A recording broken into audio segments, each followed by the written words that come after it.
किन्नर चुड़ैल। गोरखपुर नाम का एक गांव हुआ करता था। उस गांव में ज्यादा लोग नहीं रहते थे। उस गांव में एक गर्भवती विधवा औरत रहती थी। उस औरत का नाम कमला था।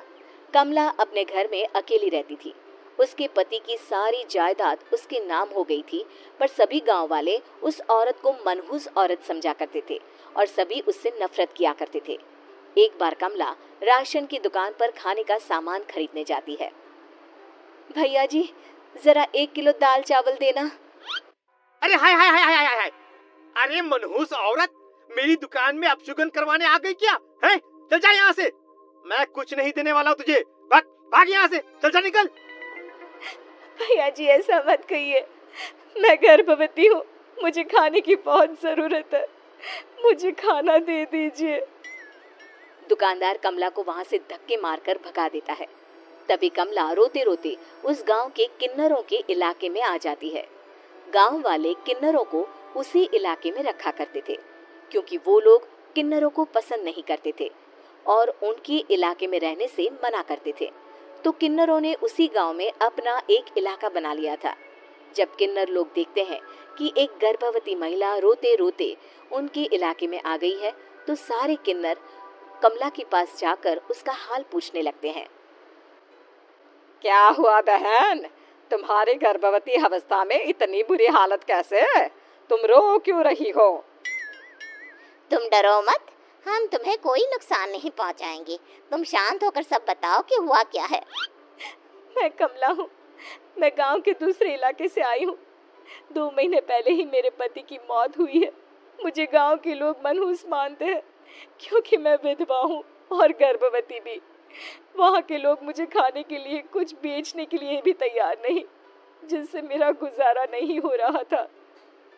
कोई बात नहीं कमला, हम तुम्हारा ख्याल रखेंगे।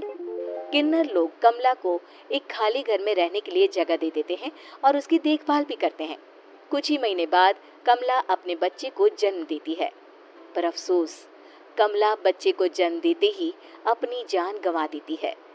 जब सब किन्नर बच्चे को देखते हैं तो बहुत खुश हो जाते हैं, क्योंकि वो बच्चा भी किन्नर ही था। कमला ने एक किन्नर बच्चे को जन्म दिया था। अब इस बच्चे की देखभाल कौन करेगा? हम तो इस बच्चे को गांव के दूसरे इलाके में भी नहीं भेज सकते। और तो क्या हुआ, इस बच्चे की माँ नहीं रही तो हम इसे पालेंगे। अब ये हमारे इलाके में रहेगा, हमारे साथ रहेगा। फिर वो किन्नर उस किन्नर बच्चे को गोद ले लेते हैं, उसका नामकरण कराते हैं। उस किन्नर बच्चे का नाम शक्ति रखा जाता है। देखते ही देखते शक्ति बड़ी होने लगती है। उसके रंग रूप बहुत सुंदर थे। वो बहुत सुंदर किन्नर दिखती है। एक दिन शक्ति एक किन्नर से पूछती है, माँ जी सुनिए ना, ये गांव के दूसरे इलाके में भी तो लोग रहते हैं, तो हम वहाँ क्यों नहीं जाते? हम उनसे अलग क्यों रहते हैं?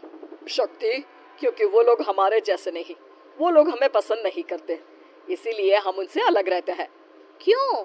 वो हमें क्यों पसंद नहीं करते? मुझे एक बार उस इलाके में जाना है।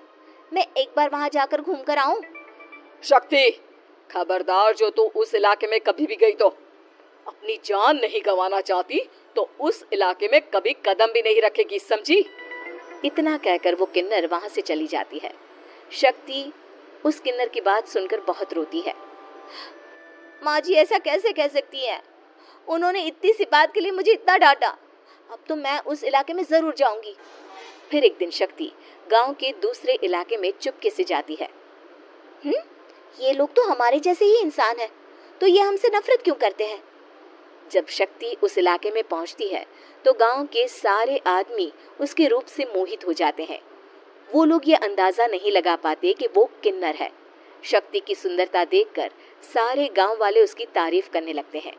तभी गांव का चक्कर लगाने गांव के जमींदार का बेटा हर्ष वहां पहुंचता है। हर्ष भी दिखने में बहुत सुंदर होता है। जब हर्ष ने शक्ति को देखा तो वो भी उससे मोहित हो गया, और जब शक्ति की नजर हर्ष पर पड़ी तो वो हर्ष को देखकर मोहित हो गई। आपको पहले कभी इस गांव में देखा नहीं। इस गांव में आप नए हैं क्या?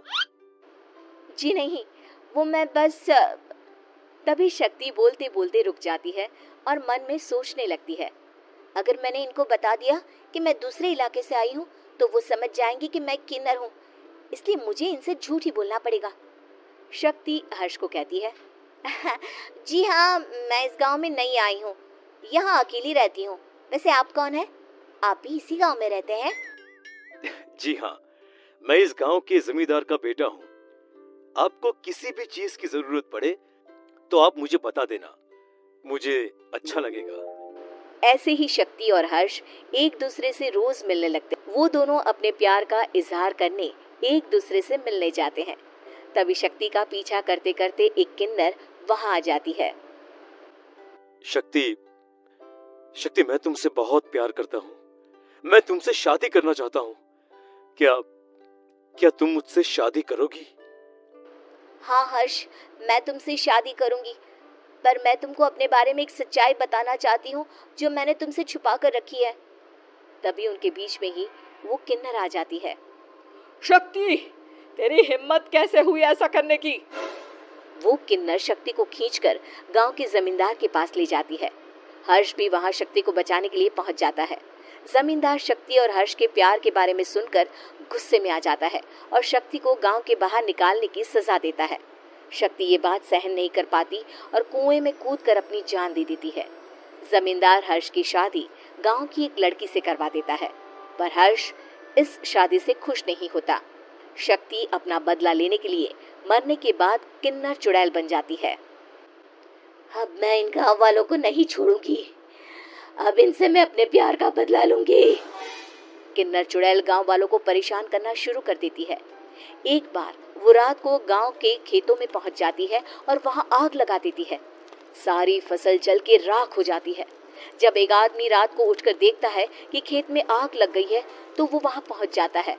वो देखता है कि खेतों के बीचों बीच एक किन्नर चुड़ैल खड़ी है और वहां खड़े होकर ताली बजा रही है। गांव वाला किन्नर चुड़ैल को देखकर बेहोश हो जाता है। जब सुबह उस आदमी को होश आता है तो वो सीधा जमींदार के पास जाता है। अरे जमींदार साहब, अरे वो किन्नर चुड़ैल ने मेरी सारी फसल जला दी। अब मैं क्या करूंगा? क्या होगा मेरा? जमींदार चुड़ैल किन्नर का नाम सुनते ही सब कुछ समझ जाता है। अब वो बहुत डर जाता है। उसी रात को जब जमींदार डर के मारे अपने कमरे में सो नहीं पाता, तभी वहां अचानक से किन्नर चुड़ैल आ जाती है। किन्नर चुड़ैल जोर जोर से जमींदार के आगे खड़ी होकर हंसने लगती है और ताली बजाने लगती है। जमींदार उस डरावनी किन्नर चुड़ैल को देखकर बहुत डर जाता है। तूने मेरे साथ बहुत बुरा किया, अब मैं तुझे जान से मार दूंगी। नहीं नहीं नहीं नहीं, मुझे माफ कर दो, मुझे मत मारो। मैं कभी ऐसा दोबारा नहीं करूंगा। अब तुम जो बोलोगी वही मैं करूंगा। ठीक है, मैं चाहती हूँ कि किन्नर इलाका गांव के इलाके से जुड़े और गांव का कोई भी आदमी किन्नर समाज से द्वेष ना करे, उससे नफरत ना करे, नहीं तो मैं सारे गांव को मार दूंगी। और तुम गांव में एक नया कानून बनाओ कि अगर किसी ने भी किन्नर समाज को हानि पहुंचाने की कोशिश भी करी या इनसे भेदभाव करने की भी कोशिश करी तो उनको कड़ी से कड़ी सजा मिलेगी। हाँ हाँ हाँ हाँ, मैं ऐसा ही करूंगा। तुम जो बोलोगी वो मैं करूंगा, पर मुझे जाने दो प्लीज। तब वो किन्नर चुड़ैल वहां से चली जाती है।